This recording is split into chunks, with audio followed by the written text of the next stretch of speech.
Yul Brynner had Hollywood's most chilling stare, yet few people know the incredibly dark history that lay behind those icy eyes. Yul Brynner was born on the eastern shores of Russia in Vladivostok. His mother was an actress and singer, and he had one older sister who sang in the opera. Brynner's father was a mining engineer with a wandering eye.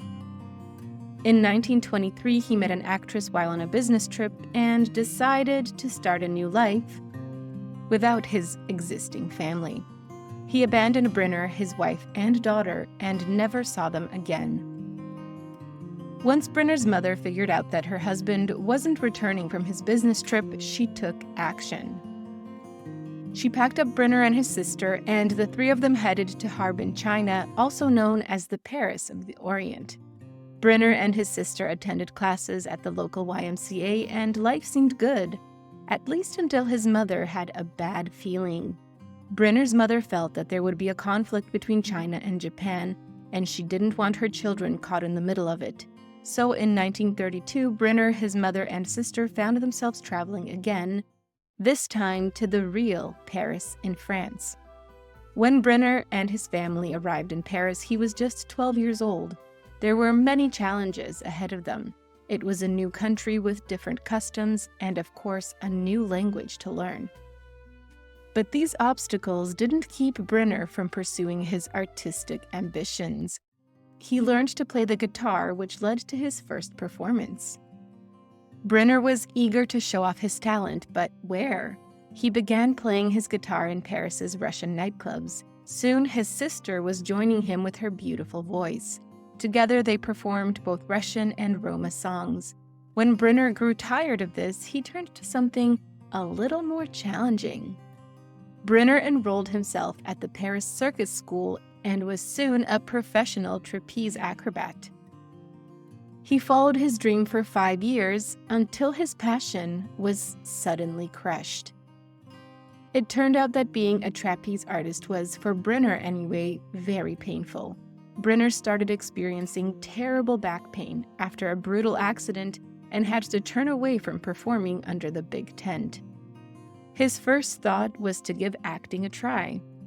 But before he did that, Brynner had some experimenting to do, and it sent him down a dark path. Maybe it was to ease his back pain, or maybe it was the emotional pain of his difficult childhood. Whatever the reason, Brynner started using opium, which was pretty common amongst the avant-garde crowd in Paris. At one point, Brynner admitted that he had a pretty strong addiction to the habit-forming drug, but soon he would need to turn his attention away from his addiction to his mother, who was about to desperately need his support. Out of the blue, doctors gave Brynner's mother a bleak diagnosis. It was leukemia. This sent the family into a tailspin, and for some reason, Brynner and his mother decided to return to China for a short time. Brynner's sister, on the other hand, went on to America to pursue a singing career. 2 years after arriving back in China, Brynner's mother's health had improved. She and Brynner were ready for a big move. In autumn of 1940, they boarded the President Cleveland in Kobe, Japan. Their destination? San Francisco, California. Brynner had already become fluent in French while living in Paris. Now he was facing another language change in New York, to English, of course. But luckily, Brynner's brain seemed to be like a sponge when it came to languages. He was soon fluent in English as well and ready to begin his acting career, which he'd put on hold for his mother. However, fate was about to throw another wrench in his plans. It was the early 1940s, and World War II had taken hold of the world. Brynner's acting career would have to be put on hold again. At that time, the U.S. Office of War Information needed something desperately: French speakers. Brynner soon found a position as a French radio announcer and commentator. The best thing about this position was that it would keep Brynner stateside, where he could still pursue his dream of being an actor. Brynner wasn't about to let the war get in the way of his acting career, so while serving his country as a French radio announcer, he did something else. He took acting lessons. And these weren't ordinary lessons. Brynner tracked down Mikhail Chekhov, acclaimed Russian playwright Anton Chekhov's nephew, and learned stagecraft from one of its masters. Brynner's new acting teacher had studied under Stanislavski. In fact, he was his most brilliant student. You may have heard of Stanislavski as the father of method acting, and Chekhov was a part of this movement in America. Brynner was in good company, as other students of Chekhov's included Clint Eastwood, Jack Palance, and even Marilyn Monroe. With this kind of training, Brynner was more than ready to show off his acting chops. In late 1941, Brynner had a very small part on Broadway in Shakespeare's Twelfth Night. Other than that, nothing much else was happening for the young star-to-be. Since there weren't many acting roles for Brynner, he turned a page and became a model. But he wasn't modeling fashion.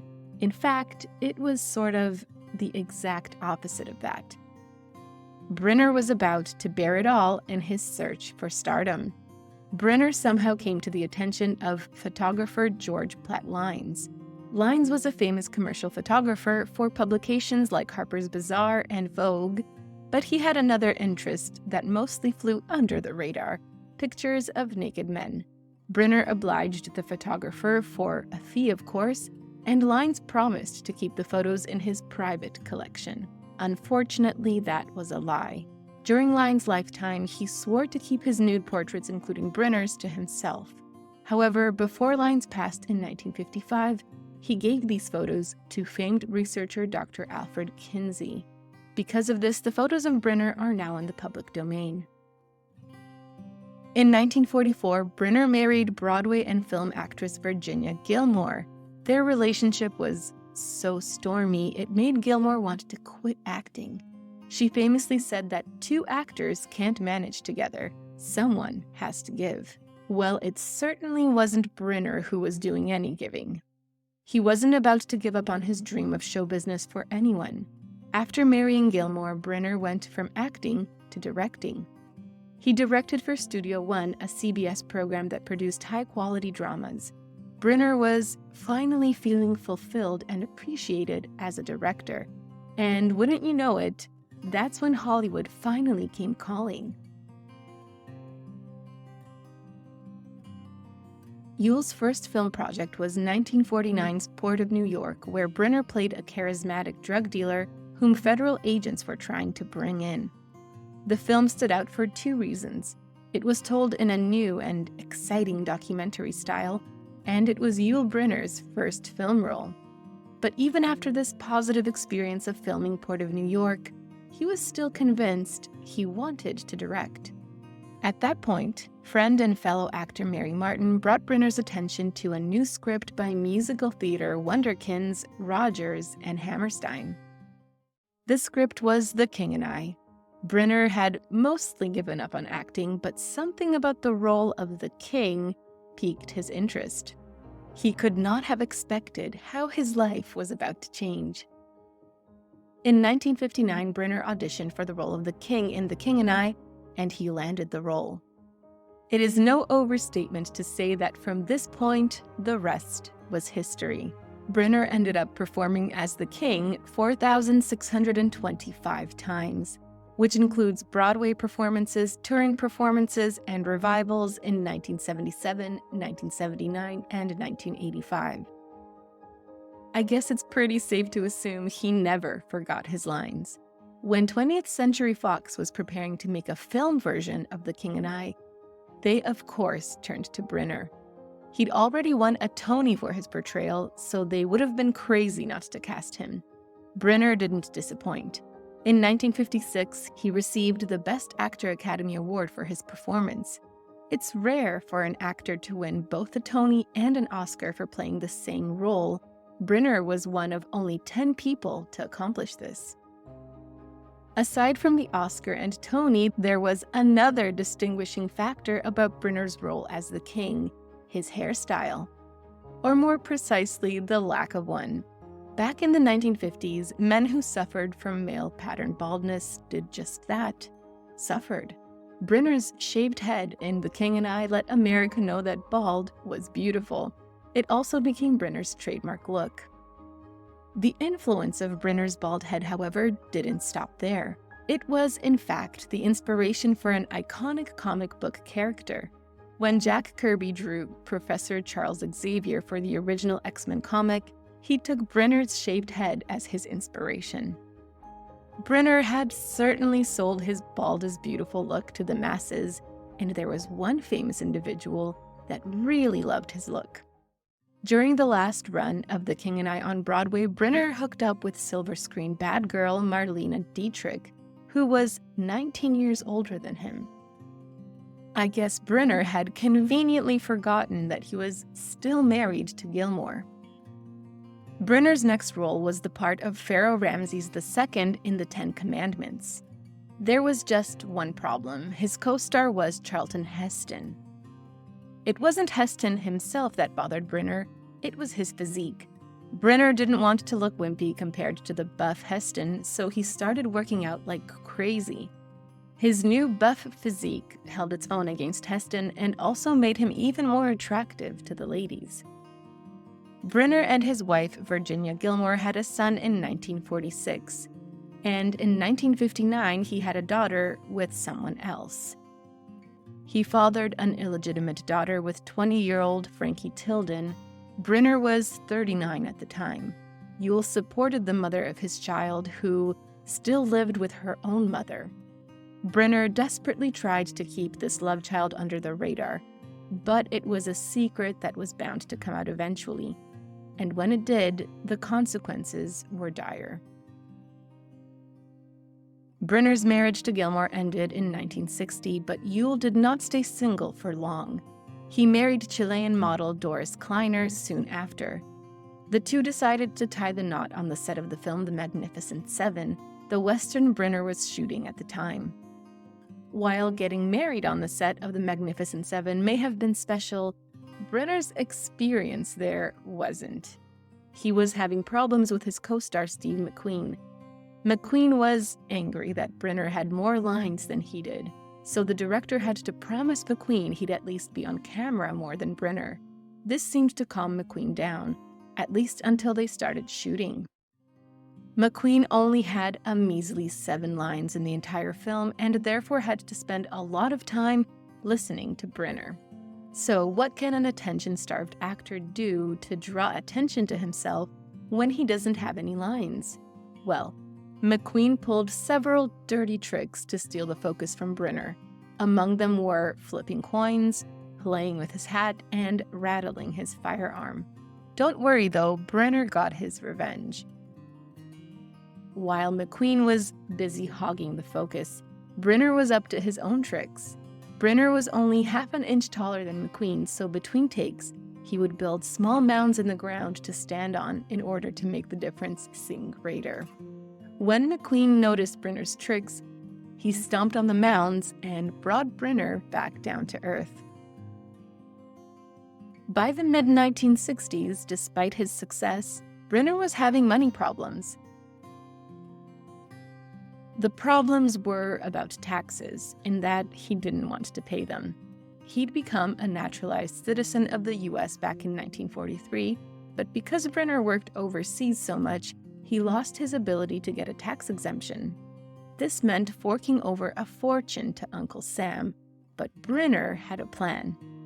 You know who doesn't have to pay taxes? Non-Americans, that's who. Brynner's plan to avoid paying his US taxes was to give up his American citizenship. So, in June 1965, in Bern, the capital of Switzerland, Brynner officially gave up his American citizenship, all in order to save a few bucks. So much for patriotism. Yul's second marriage had a shelf life of about 7 years, but I doubt he'd call those 7 years magnificent. The two parted after having one child together, Victoria Brynner, whose godmother was Katharine Hepburn. Victoria went on to create a company that matched designer products with celebrities.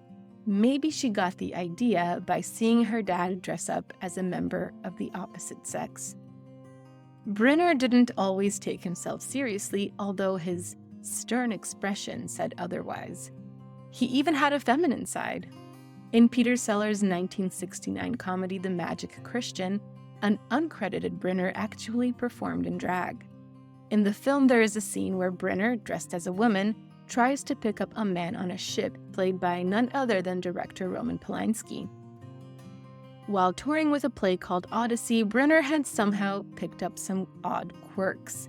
He was picky about hotel rooms, especially about the color of the walls.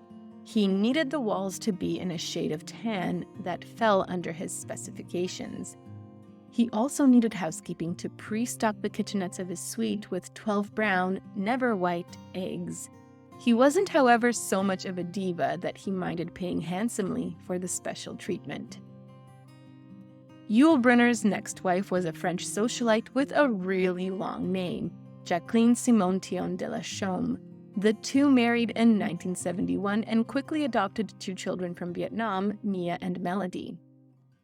With 2 young ones suddenly in their midst, the newly married couple looked for appropriate housing, which also had to be fit for a king. This home for Brynner, his wife, and 2 children was to be Brynner's first, so he wanted to go big. Brynner and his wife settled on the Manoir de Criquebeuf. You know a house is a big deal when it has a name, and certainly a name like that. The princely abode was a 16th century manor house in northwestern France. Unfortunately, it seemed that living in his 16th century manor wasn't enough for Brynner. He missed acting and the stage. In 1980, he announced to his wife and daughters that he would be going on an extended tour and Broadway run of The King and I. This decision put his marriage immediately on the rocks. Well, it wasn't just the tour that did it. Brynner was a master actor, but he wasn't a master of monogamy. By this time, he knew better than to have liaisons with fellow actors. Those stories tended to get out. Instead, Brynner had been using a different pool to find his romantic shenanigans: his fans. His wife must have gotten wind of these not-so-secret affairs, and she wanted out. The two divorced in 1981. 2 years later, in true Brynner style, he was walking down the aisle again. His 4th wife was Kathy Lee, a ballerina he'd met during a tour of The King and I. At this point, Brynner was 62, and his new wife was just 26. This would be Brynner's both shortest and final marriage. Sadly, bad news was just around the corner for the newlyweds. In 1983, while touring with The King and I, Brynner received some shocking news from his doctors. They'd found a lump on his vocal cords. This had the potential to be a career-ending discovery, as Brynner very much needed his voice to perform. The doctor did some tests, and Brynner and the cast of The King and I waited anxiously for the results. The news was even worse than he'd thought.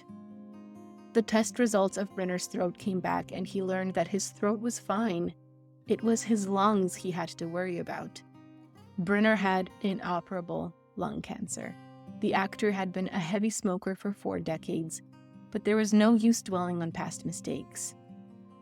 With the tragic news of his lung cancer, Brynner halted the tour and immediately began radiation treatment. The invasive treatment made singing, and even simply talking, very difficult. The run of The King and I was put on hold, and the cast and crew were left wondering if they would ever see their star again or continue the tour. Once his term of treatment was over, Brynner surprisingly jumped back on stage and continued playing the king. The final city of the tour, which ended in January of 1985, was New York City, where he'd gotten his start all those years ago. The Broadway run would last from January to June. Sadly, Brynner would barely survive that long. 3 months after the show closed, the curtain fell on Brynner's life. He was only 65 years old. Before his passing, Brynner had wanted to make a commercial to stop people from becoming smokers. The American Cancer Society used footage from an interview to get his message across. The public service announcement first aired a few days after his passing. Brynner's home country never forgot him. In the town where he grew up, Vladivostok, Russia, they named a park after him. On September 28, 2012, the city erected a lifelike statue of the actor in Yul Brynner Park. Brynner's son Rock attended the ceremony. The statue depicts Brynner looking a lot like the character he played 4,625 times, the king in The King and I. If you enjoyed this Factoning video, give it a thumbs up and subscribe for more incredible stories. Want to say in who we cover next? Join our membership program through the link in the description for exclusive perks. Your support means everything to us. Thanks for watching, and we'll see you in the next one.